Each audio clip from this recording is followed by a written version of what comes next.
Pesawat sudah diterbangkan dari arah Lipovka menuju ke atas dari Quarry. Ini harusnya menjadi PR untuk tim-tim yang turun ke ujung-ujung banget di atas atau tim yang berada di SMB. Tapi kalau ke SMB kayaknya nggak terlalu banyak PR. Kalau kita lihat harusnya Aero ke SMB, enggak, ternyata Aero baru diomongin, ternyata dia ke atas, ke arah drop zone mereka yang di atas, yaitu di Monstelber dan juga Kamengski. Betul, mungkin karena terlalu sulit juga mencapai ke bagian mereka pindah posisi menuju ke Stalber Ya, ketimbang betul. bermain di daerah SMB. Ya, So kita kalau bakal lihat kali ini semua tim sudah mulai turun, tampaknya tidak ada yang clash ya. Ya, kalau kita lihat nampaknya dari Aero, ini biasanya kalau drop zone mereka yang di atas, gak semuanya di Stalber. Ada dua orang mungkin di Stalber, satu di Kamensky, satunya lagi biasanya di ujung-ujung dari Yasnaya. Betul, mencari kendaraan-kendaraan untuk diambil ataupun mencari looting-lootingan dari compound-compound di Nah, sekitar area tersebut. baru diomongin Potato ternyata yang dikirim untuk cari kendaraan. Tapi kita penasaran juga di daerah Pochinki, adakah tim 69 atau lagi istirahat 69? 69 ada, tapi dari oh iya 69 nggak ada ya? Istirahat Oh ya, mereka. Dewa United yang ada, betul. Ternyata tidak ada 69 sehingga Pochinki harusnya Dewa United sangat-sangat aman untuk menguasai daerahnya. Namun circle-nya kali ini Bang Flo ternyata membanting ke arah kanan. Membuat PR untuk tim-tim seperti Takai yang ada di ujung kiri dari Irangel. Betul, ini bakal jadi PR banget bagi mereka karena bakal rotasi jarak jauh. Tapi harusnya untuk tim Takai bakal bermain dengan tempo lambat. Ya. Bermain dengan tempo yang sangat lambat dan memainkan Blue Zone. Mengikuti iringan Blue Zone. Ya, betul sekali, tidak cepat untuk melakukan rotasi karena memang saat mereka harus bisa dikatakan Takai akan cepat melakukan rotasi, itu banyak tim yang nungguin rotasi mereka, banyak tim yang akan bertemu dengan mereka di jalur rotasinya dan kita berpindah ke arah yang lain. Ini adalah Fajar dari tim Victim yang mana di PMPL Season 3 kali ini Victim menjadi tim yang cukup diwaspadai juga, punya pemain-pemain yang bisa dikatakan cukup menakutkan juga untuk tim-tim yang lainnya, bisa mengganggu tim yang lain. Dan kalau kita lihat nampaknya dari seorang Summer, ada Nick juga yang mencoba mengambil sebuah vehicle. Dan kalau kita lihat dari Onyx nih, kalau di PMPL Season 3 kali ini cukup drop dan mereka berpindah dari Gatka menuju ke area Gregopol di dekat-dekat lootingan dari Morph. Jadi mereka agak pindah-pindah dikit-dikit nih ya. Betul, dan di Gatkanya itu harusnya ada Boom yang mengisi di area sana. Namun Boom gak cuma punya satu drop zone aja, mereka punya banyak sekali drop zone. Mereka sering turun di Milta juga atau bahkan di area-area mansion. Betul, mereka tuh punya banyak tempat turun dan membuat tim-tim kali ini sulit untuk ditebak juga. Karena kebanyakan tim sekarang nih, selainnya tim yang turun tengah ya, tim yang turun pinggir-pinggir punya 2-3 tempat drop. Itu yang membuat mereka tuh sangat sulit ditebak nih. Tempo mainnya seperti apa, pergerakan seperti apa. Karena pindah-pindah posisi mulu. Kecuali mungkin kayak Void, dia nggak pernah pindah dari Milta. Ataupun kayak tim-tim yang turun di bagian tengah-tengah kayak Pochinki, Skull, Rozok. Itu jarang tidak sampai ke kota mereka. Ya, tim-tim seperti yang tadi Bang Flo bilang, yang di ujung itu kayak Takai. Takai itu juga banyak sekali drop zone yang mereka miliki. Mereka kadang turun di Kamengski, kadang di Primors, kadang di Lipovka juga. Dan ini membuat sebenarnya Takai punya banyak pilihan, namun pilihan mereka semuanya sama, di ujung semua. Ujung-ujungnya doang Iya. ya, motong-motongnya. Betul, dan kalau kita lihat ini dia dari Bonafide, mereka berada di choke point antara Skull dan juga Ronzok. Ini bisa dikatakan memang area yang terkenal kalau kita main di Irangel kalau nge-push rank ya. Betul. Selalu ke situ gak sih? Memang sering gitu sih. Iya, kita di bukit itu kan. Iya. Selalu kita berhenti di bukit itu dulu, ngecek Ronzok ada orang nggak, ngecek Skull ada orang nggak, baru nanti jalan lagi. Karena Selalu area gitu. itu bisa ngeliat kedua sisi. Nah. 3 sisi bahkan ya. Ke arah Ruins, ke arah Skull, sama ke arah Rozok. Betul. Jadi gampang nyari informasi kalau di bagian situ. Cuma bahayanya mudah tertembak juga dari banyak angle. Nah itu dia teman-teman semuanya, dan kita melihat berganti ke arah yang lain. Takai nampaknya mereka memilih ke drop zone mereka di arah Primors dan juga dekat-dekat Quarry. Ini dia ada Zai yang coba untuk melakukan looting-looting di Quarry. Memang Quarry kalau di klasik itu nggak banyak lootingannya. Namun kalau di turnamen seperti ini dengan lootingan yang melimpah, tidak membuat Quarry menjadi area yang dipandang sebelah mata. Quarry ini bisa sangat-sangat dimaksimalkan lootingannya. Betul, mungkin 1-2 orang lah mungkin ya. Ya. 2-3, 2 orang lah kalau mau yang adil ya untuk di daerah Quarry. Tapi selain itu untuk Quarry memang kalau untuk 4 orang sedikit kurang sih lootingannya. Betul. Kita berpindah ke arah Pochinki yang nampaknya tidak berdarah-darah untuk match kali ini karena Dewa United bermain dengan sangat-sangat tenang di Pochinki. Tidak ada lawan mereka yaitu 69, yang mana duel mereka tidak terjadi hanya di Pochinki namun juga terjadi di kota tengah yang lainnya di map Sanhok Painan. Yang tadi kalau kita lihat 6-9 berhasil memulangkan 4 orang dari Dewa United di painannya. Betul, tapi tampaknya dari tim DU meskipun berada di daerah Pochinki tidak akan membuang waktu untuk rotasi. Langsung mereka pindah posisi, langsung mengejar kendaraan-kendaraan tambahan dan akan menuju ke center zone kali ini ya. Ya, betul sekali, kita melihat kali ini nampaknya sudah mendapatkan 4 vehicle yang berbeda. 2 vehicle, 3 maksud saya. Ada seorang Steve dan juga Uni menggunakan bagi, dan juga Hans serta Oki Ozora menggunakan sebuah UAZ. Yes, ini kendaraan sangat untuk mencapai tengah-tengah zona, tapi tampaknya Uni meninggalkan, dia joinan sama UAZ-nya, lebih aman. Ya, betul. Daripada dibagi itu benar-benar open banget di area belakangnya, sangat-sangat sulit. Kalau mau nembak juga bagikan kecepatannya sangat-sangat cepat, sehingga biasanya getarnya tuh makin berasa banget kalau open scope ya. Betul, kalau lagi open scope, tapi ya baik lagi sih. Sekarang tujuannya DU gue rasa nggak akan coba nembak di kendaraan. Bakal lebih fokus untuk rotasi step by step karena mereka udah duluan sebelum orang-orang lain. Betul, dan kalau kita lihat ke arah yang lainnya, Mansion ini ada tim Boom yang turun di area Mansion. Seperti yang tadi sempat saya katakan juga, Boom ini nggak cuma di Mansion, drop mereka juga ada di Gatka. Namun kali ini mereka memilih untuk di area-area Mansionnya. Ini Mansion nih di dekat-dekat sini, ini ada bukit yang enak banget Bang Flo. Kalau late game di Mansion, itu ada sebuah bukit yang itu open banget, lihat ke sekeliling, sangat-sangat free. Itu di bukit yang tinggi ya, yang ada compound di atasnya. Iya benar, ada compound, ada 2 compound gitu di area situ. Itu enak banget tuh. Yang kalau kita kebutin mobil bisa terbang tinggi banget nah, ya. benar. Ya, tahu gue. Oke, kita bakal lihat juga dari tim Boom tampaknya sudah melakukan rotasi, mencari informasi juga di sekitar area mereka. Tapi sementara kita lihat tim Boom ya, belum bertemu dengan lawan manapun. Masih aman nih rotasi mereka.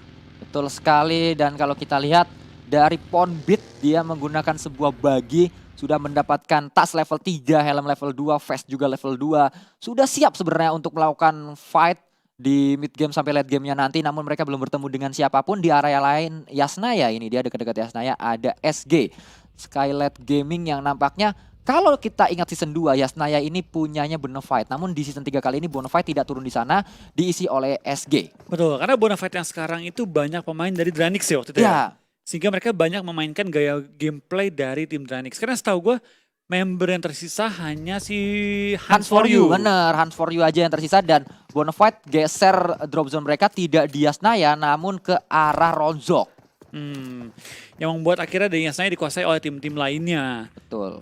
Kalau kita lihat kali ini nampaknya semua tim sudah melakukan rotasi. Dari Genesis Dogma itu juga melakukan looting, scrapping di arah kiri. Dan nampaknya Pinky akan coba dicari oleh seorang Zabrol. Zabrol mengetahui kalau ada satu orang di sini. Mereka ada depan, Pinky akan coba membalas juga dengan Thompsonnya. Zabrol low HP, namun Pinky sangat-sangat low sekali, akan bisa dapat satu orang. Dan itu dia, Zabrol mendapat seorang Pinky dengan AKM-nya. Namun di sisi lain ini dia trade yang terjadi dari Slayer, membackup dengan sangat cepat. Dia turun, ada seorang jersey juga, bahkan ada tiba-tiba banyak sekali tim yang datang, banyak sekali orang yang datang, maksud saya akan coba melakukan backup-backupan. Mereka arah depan lagi-lagi, akan coba melakukan cloning juga. Hoki sangat-sangat low HP-nya, sudah berhasil melakukan revive juga. Satu orang kembali ter-take down, 2 orang bahkan kali dapat oleh seorang jersey maksud saya. Dan kembali kali ini kita lihat Hoki menjadi bocil. Kematian untuk tim Mob akan bisa mendapat 1 orang, kan tidak bisa mendapatkan orang selanjutnya. Dia harus ter-take down, tersisa seorang Summer, akan coba melakukan backup. Ditabrak. Namun Summer akan coba ditembak kali ini, belum, akan coba turun dari baginya. Mereka arah depan sangat low sekali. Summer akan coba didapatkan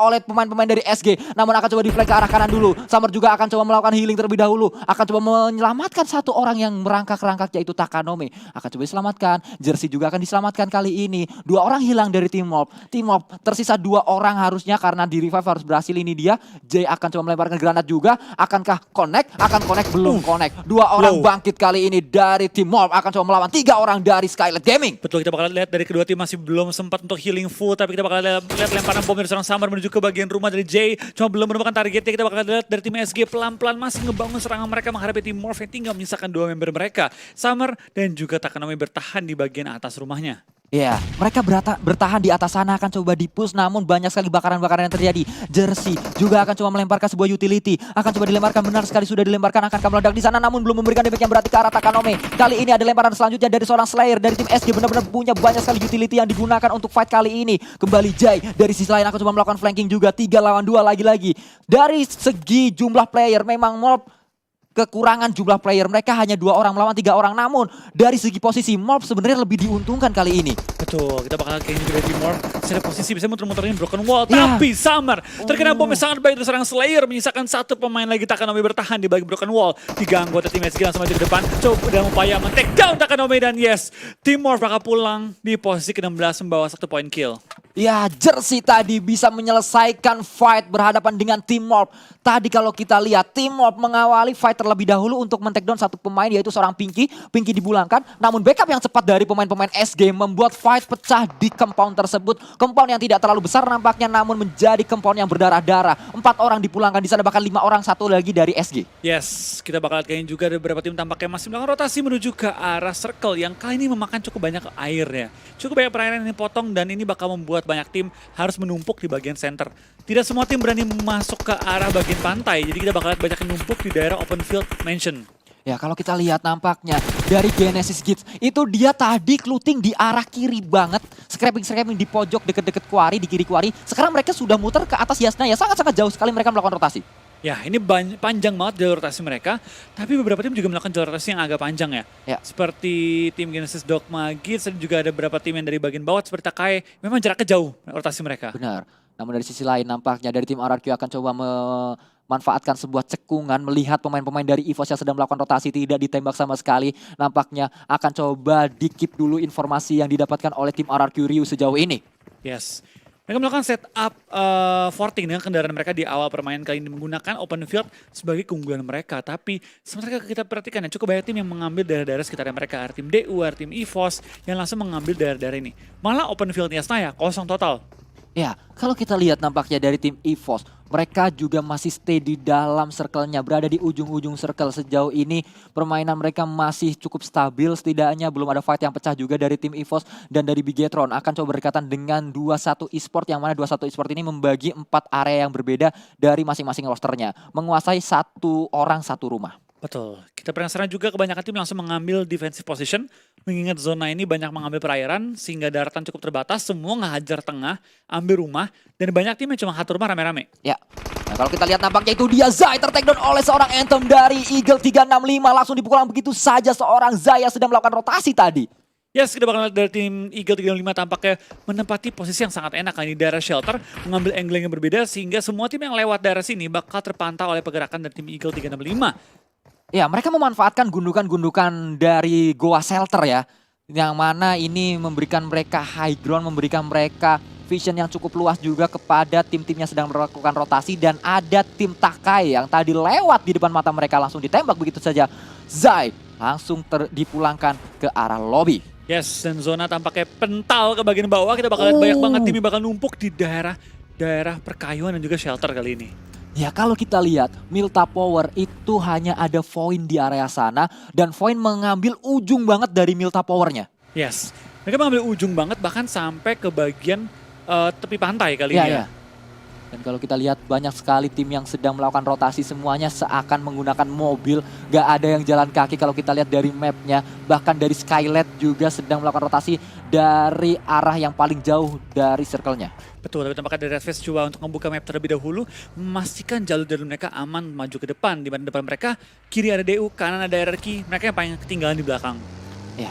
Betul sekali, dari Genesis Dogma Gits juga sudah mulai akan coba masuk ke dalam circle. Dan ini dia, kita melihat nampaknya dari seorang Star berhadapan dengan tim Victim. Sedang melakukan rotasi, sama-sama sedang melakukan rotasi. Harus turun dari kendaraannya tadi, akan coba melakukan tembakan-tembakan saja namun belum memberikan damage yang berarti. Dan berpisahlah pemain-pemain dari tim Victim dan juga Genesis Dogma ke arah yang berbeda. Dan kita bakal lihat kayaknya 2-1 dan juga tim Onyx bakal berperang merebutkan tempat yang sama. Dan Foxy mendapatkan catch yang sangat baik terhadap seorang power punk dari Foxy bakal terkembang juga. Jason akan tumbang juga dan tampaknya trading demi trading dilakukan oleh kedua tim kali ini, di mana Banyu cukup tertinggal di belakang, akan coba follow up ke arah teman-temannya. Ya, Jacket akan coba melakukan revive juga. Masih ada bintang di sana, masih ada Nick akan coba melakukan jumpsuit kan ke arah bawah, spray ke arah depan, namun Nick harus ter-take down. Nampaknya Jacket bisa mendapatkan satu orang. Dan satu orang terakhir akankah bisa didapatkan juga seorang bintang. Masih ada satu last man standing dari tim Onyx. Di manakah berada satu pemain terakhir? Tapi Boom tampaknya sudah masuk kendaraan. Akankah Boom coba nabrak ke pojokan ini, coba merebutkan dari kedua tim ini? Atau mereka akan coba stay di posisi mereka karena Boom tampaknya mendapatkan satu shack kecil. Ya, betul sekali. Boom akan coba memantau keberadaan dari tim Genesis Dogma juga. Dan kalau kita lihat nampaknya pemain-pemain dari tim Onyx, 3 orang tadi yang akan coba melakukan fight berhadapan dengan 2-1 harus dipulangkan 3 orang. Masih ada 1 orang sebenarnya, itu dia seorang Raffi di belakang sana melakukan proning saja. Betul. Bakal kayaknya dari seorang Chisun juga bakal coba nge-smoke ke arah depan untuk membutakan pergerakan ataupun vision dari lawan. Powerpunk masih hidup tapi dia hanya dalam posisi knock dan satu anggota Onyx lainnya cukup jauh posisinya. Ya kalau kita lihat nampaknya dari seorang Jughead akan coba maju dengan DP-nya, akan coba mencari last man standing dari pemain-pemain Onyx yaitu seorang Raffi. Melakukan depan, nampaknya prediction mendapatkan hit sama sekali. Ada sebuah bagi yang menjadi informasi ke arah 21 Esport. Betul, tampaknya Raffi bakal bertahan saja di balik bagi dia. Tidak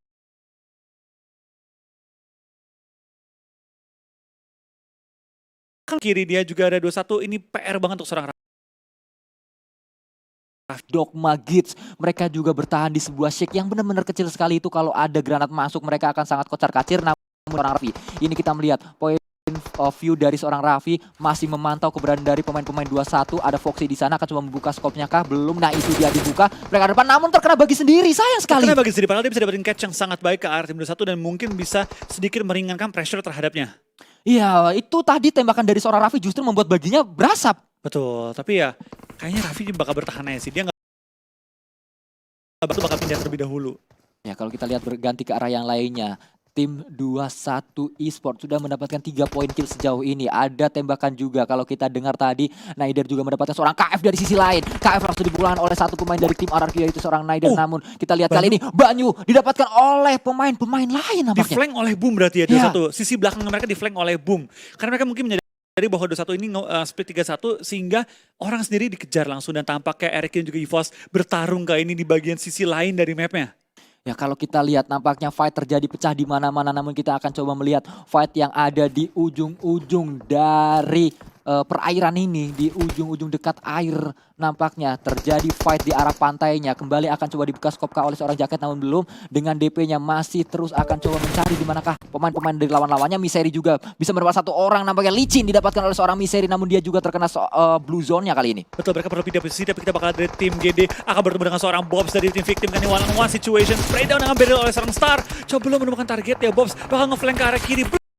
Peremeh, lemparan bom melontarkan juga kali ini oleh seorang Star dalam upaya menahan gempuran lawan dari 1-for-1 trading dilakukan dan berdua kenok dan hampir mengenokkan seorang Bobs juga. Ya kita melihat tadi ada sebuah trap yang dipasang sebenarnya oleh seorang Star. Ada sebuah lemparan granat namun trapnya belum berhasil men-take down pemain-pemain dari tim Victim tadi. Iya, kita bakal cukup banyak yang mulai kenok, cukup banyak yang mulai termakan oleh Blue Zone juga. Cukup banyak yang mulai pincang pada circle kita yang keempat kali ini. Dan kita melihat nampaknya Void, mereka masih bertahan. Akan coba berhadapan dengan 2-1 Esport, ada Foxy dan juga ada Banyu. Banyu turun ke bawah, akankah mencari angle dari bawah, akan coba bertahan di sana dengan first aid-nya juga.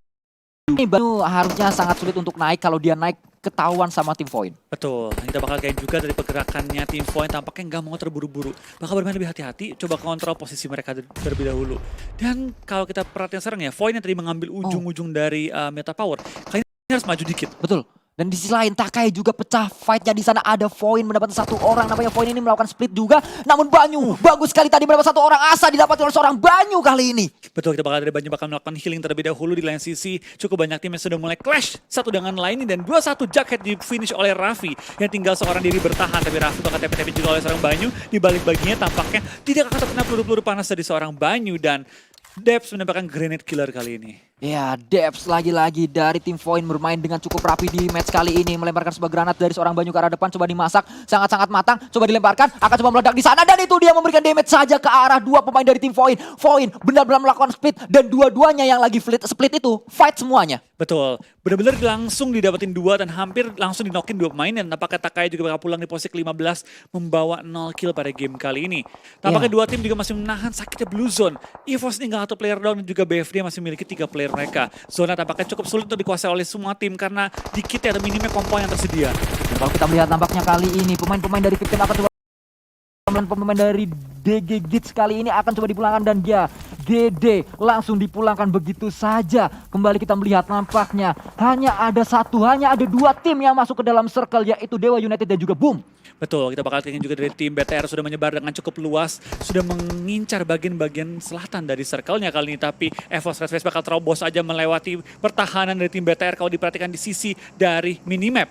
Ya kalau kita lihat mereka harusnya bertemu, mereka harusnya ada fight di sana dan kembali kita lihat kali ini di area tengah masih kosong sekali. Semua yang masuk ke dalam circle itu masih mengisi area pinggir-pinggir dari circle-nya. Betul, belum ada bisa masuk ke tengah circle karena memang itu open field banget. Benar-benar open field banget dan ini zona udah mau bergerak. Ini bukan waktu yang tepat untuk semua tim saling kenokan, saling fight karena ini bahaya banget. Dan Luxi mendapatkan satu orang dari tim RRQ yaitu Nerpeko. Warung juga bisa membalas. Luxi tertakedown, trading terjadi di sana. Namun fight juga tidak kalah panas di area sini. Di mana ada Bonafide bot tadi melemparkan granat-granat ke arah lawan-lawannya. Coba melakukan pergerakan juga benar seperti Bang Flo tadi katakan, namun akan coba ditembak oleh seorang Fajar. Mendapat satu orang kah Fajar? Fajar juga harus menelan damage yang cukup sakit karena pemain-pemain dari Bonafide yang lainnya akan coba membackup dari belakang. Betul, kita bakal lihat ini fight mulai pecah juga di ujung-ujung map di mana zona sudah bergerak yang berarti semua tim akan termakan oleh Blue Zone kalau mereka nggak bergegas pindah ke arah safe zone-nya kali ini. Tembak-tembakan mulai lontarkan juga oleh tim-tim yang berbeda, saling menumbangkan, saling mengenok, saling menarik kaki-kaki mereka dan tampaknya EVOS juga harus ke take down di posisi ke-13. Iya, EVOS harus dipulang di posisi 13, namun kali ini Warung terkena sebuah granat tadi. Cisun juga mendapat satu orang miseri, namun dari sisi lain ini dia sangat-sangat free sekali. Ryzen ke arah depan dengan DP kali 4-nya. Andalan dari seorang Ryzen lagi-lagi dan lagi akan coba melakukan spray ke arah lawan-lawannya. Betul, mulai chaos juga, mulai terlihat banyak banget fight terjadi di ujung-ujung circle, bahkan di luar circle masih banyak tim yang bertahan dan tertahan. Karena tim-timnya sudah masuk terlebih dahulu ke circle-nya. Kita melihat kali ini close combat terjadi dan victim langsung dipulang begitu saja karena Fajar tadi.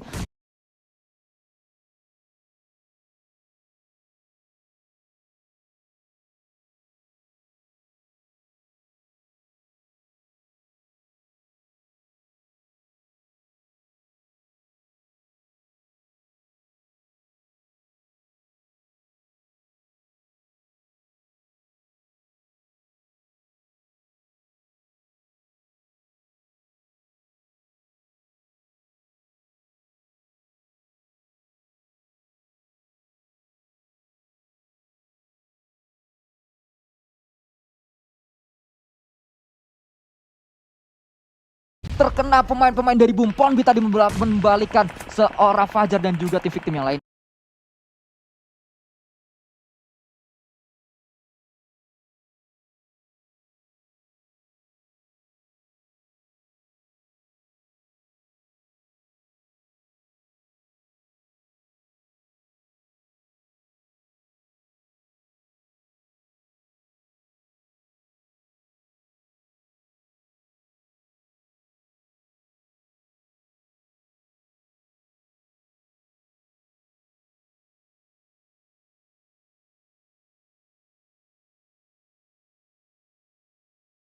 Betul, 10 tim tersisa, kita bakal lihat kali ini 29 individu masih bertahan. Banyak banget player yang masih bertahan di luar play zone. Zona kelima belum sepenuhnya menutup, masih ada sedikit waktu ruang untuk bergerak rotasi kali ini. Kita melihat 4 pemain dari tim Bum mengumpul jadi satu area. Mereka memanfaatkan forting yang dilakukannya, forting yang dibangunnya, dan juga ada sebuah natural obstacle yaitu sebuah batu yang cukup besar tadi menjadikan sebuah untuk Bum mengumpul di satu area. Iya, sementara kita bakal lihat kali ini juga dari Eagle 365 sudah masuk ke ujung zona. Aero ya masih nahan sakitnya Blue Zone, kecuali Potato. Dan kita bakal lihat ini Ronaldo bakal spray down oleh Eagle 365 terlebih dahulu masuk lebih dalam circle-nya. Dan kalau kita lihat nampaknya dari seorang Hazelnut tertahan di sana langsung dipulang begitu saja tertake down. Maksud saya tersisa seorang Potato dari sisi yang lainnya masih melakukan proning juga. Dan ini dia tim Bum akan segera bergerak juga. Hijrah melakukan spray ke arah depan mencari lawan-lawannya. Potato masih bertahan di sana dan inilah fight pecah di mana-mana. Fight terjadi di mana-mana. Satu tim tidak hanya fokus ke arah tim yang lainnya, dia harus fokus ke arah 2 tim minimal. Betul, 9 tim tersisa, kita bakal lihat 23 individu masih live. Tampaknya banyak banget tim yang sudah masuk ke area center circle. Coba forting di perbukitan-perbukitan tersedia, tapi ini bakal berat banget karena bukit ini minim banget jumlah cover-coverannya. Kita melihat nampaknya dari tim Arabia akan coba berhadapan dengan tim Diatas ke arah depan tadi. Liquid sangat-sangat low, dia akan coba melakukan healing, namun itu dia langsung dipus begitu saja dan Ryzen dipulangkan oleh seorang Nerpeko. Pulanglah sudah tim Bigetron di tangan tim RRQ kali ini. Betul, tampaknya BTR yang kalah jumlah anggota tadi terpaksa dipush oleh tim RRQ dan kali ini kita bakal lihat banyak banget tim yang masih merebutkan ujung-ujung circle ya. Terlihat banyak banget tim yang masih berada di ujung blue zone menuju ke arah safe zone. Mobil bakal sangat berharga kali ini ya. Mobil bakal sangat-sangat berharga karena minimnya cover, minimnya compound dan minimnya tempat berlindung di circle Betul. kali ini. Obstacle yang tersedia hanya pohon-pohon kecil saja, hanya batu-batu kecil saja. Dan ini dia, kita melihat nampaknya perbukitan ini benar-benar menjadi perbukitan yang berdarah-darah. Masih ada 8 tim yang tersisa di sana, masih ada 21 orang yang masih hidup. Betul, kita bakal dari BFD, satu player yang terakhir bertahan. Coba menumbangkan anggota dari tim Boom yang berada tepat depan mereka. Ya, Apakah kali ini. Trinux bakal pelan-pelan coba ngintip? Apakah bakal nembak atau enggak? Itu pertanyaan gue kali ini. Ya, nampaknya dari seorang Uni bisa mendapat satu orang Naider dari sisi lain. Namun Nox masih terus mengendap-endap. Nox masih terus memantau di mana dia ada di bagi yang sudah di 40-nya. Dan Void dipulangkan oleh tim RRQ. Di mana RRQ kali ini nampaknya cukup menggila, Bang Flo. Betul, tapi tampaknya mereka juga dalam posisi yang cukup sulit ya. DU di kiri, kanan ada Boom, ini bakal sangat tertekan pergerakan mereka. Apalagi kali ini dengan kondisi ada 2 pemain RRQ yang kenok, tapi tampaknya Eagle 35 tertangkap oleh tim Boom yang sedang menjaga ujung circle juga kali ini. Ya, Ikyar tadi dengan DP kali 4, memang DP kali 4 menjadi favorit dari pro player yang bermain. Kalau kita lihat dari Bonafide juga dipulangkan, mendapatkan 1 poin kill saja tadi. Dari sisi lain, Fokker memberikan grenade kill nampaknya ke arah lawan-lawannya. Ke arah depan juga dari seorang Fokker bisa mendapat 1 orang. Tidak, Jaspay masih bertahan di sana. Ya, sudah bakal kalian juga bertahan dari jarak jauh. Fokker dan kawan-kawan terus menembak ke arah Eagle 365 di mana masih bertahan di balik 14 kendaraan mereka. Spray down bisa dilakukan tapi belum sampai mengenai targetnya. Yang gue penasaran kali ini ya, pergerakan mereka menuju ke arah zona gimana? Karena zona lihat numpuk banget di tengah-tengah zonanya. Ya, dan ini dia masih 6 tim. 6 tim ini harus fokus ke arah 5 tim yang lainnya. Satu tim itu nggak bisa cuma fokus ke arah satu arah aja. Mereka harus membagi fokus ke arah 2 tim minimal. Dan ini yang membuat fight pecah di mana-mana. Fight terjadi tidak hanya 1 lawan 1. Bahkan kita lihat kali ini kembali dari seorang Ikyar mempunyai informasi di manakah lawan-lawan mereka. Dari sisi kiri ada, dari sisi kanan, depan mereka juga ada. Ini challenge-nya, nggak boleh sampai terbuka. Kalau mereka sampai terbuka, malah termakan oleh tim lain. Jadi benar-benar harus hati-hati, jangan sampai ketembak satu dengan lainnya. Tapi benar saja Ozora yang membuka badan tertangkap oleh tim RRQ kali ini. Dan mereka bakal coba bertahan di balik asap yang sudah di set up terlebih dahulu. Zona akan bergerak waktu 35 detik, jadi nggak boleh terlalu lama nih pergerakan mereka. Ya, kalau kita lihat tampaknya dari seorang Nerpeko sudah mendapatkan 3 kill sejauh ini. Pudi-pudi kill langsung masuk saja ke arah tim RRQ. Sudah mendapatkan kill dengan cukup banyak. 7 poin kill total sudah didapatkan oleh tim RRQ sejauh ini. Dari Oke Ozora memiliki kesempatan kedua tadi karena bisa di-revive oleh rekan-rekannya. Dan Boom juga melakukan split 3 area yang berbeda. Iya, kita bakal lihat kali ini di balik asap, di balik peran-peranan semua orang, semua akan bergegas menuju ke arah zona karena tinggal 5 detik lagi menuju ke arah zona selanjutnya. Ya, kalau kita lihat nampaknya dari seorang Hijrah akan coba menggunakan M4-nya mencari di mana posisi lawan-lawannya. Nerpeko kembali akan coba melakukan spray ke arah depan. Ini benar-benar permainan dari tim RRQ. Mereka nggak nahan, mereka nggak defensif, mereka benar-benar ofensif untuk keluar mencari kill demi kill kali ini. Betul, tapi PR-nya mereka berada di ujung zona. Sedangkan Boom sudah masuk terlebih dahulu masuk ke area safe zone. 4 tim tersisa kali ini kita bakal lihat 13 individu yang masih bertahan. Potato pun tumbang 3 tim tersisa dengan kondisi 4-4-4. Ya, ini benar-benar 4 lawan 4 lawan 4. Nerpeko mendapat 1 orang akan bisa